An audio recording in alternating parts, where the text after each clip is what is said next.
As an executor, the most challenging obstacle facing you when you're settling an estate may not be the mounds of paperwork, the condition of the property, or even the time you dedicate to closing the estate, 570 hours on average, but rather the tenants. When some tenants learn that the property will have a new owner, they get nervous because they're unsure of what will happen to them.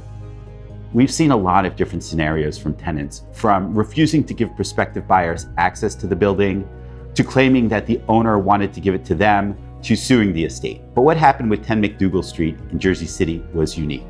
It all started when I was contacted by a woman in Maryland who was the administrator for the property and a relative of the previous owner. In addition to unsafe floors, deferred maintenance, and an ancient oil tank, all of which would have cost between $100,000 to $200,000 to address, the property came with an unexpected extra, an unwanted tenant.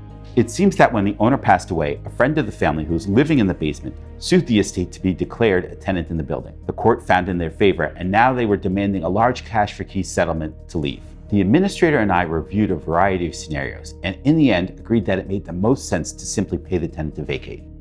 Now, here's where a giant curveball gets thrown at the estate. As the attorney and I were working out an agreement with the tenant stopped communicating with us. Emails and calls were not returned.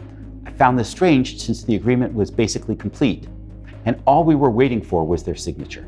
Finally, the estate attorney and I discovered why they were no longer hearing from the tenant. She was in a local hospital in a coma. Needless to say, negotiations were at a standstill, but that didn't stop us. After careful consideration, I suggested to the administrator that they sell the property as though the tenant were in place. I felt that we could find a prospective buyer who wanted the property badly enough to resolve the issue themselves. Rather than focusing the marketing on the challenges the new buyer faced with the tenant issue, I collected data from New Jersey City's Department of Planning and Development and presented it to prospective buyers. They could see for themselves that the city had approved the construction of several large new residential buildings right next to 10 McDougal Street. It was clear that developers and investors were making a big bet on the neighborhood. Our strategy was proven sound when more than one investor expressed interest. I oversaw a bidding war with multiple buyers, and they closed on the property with the buyer assuming the responsibility of handling the tenant.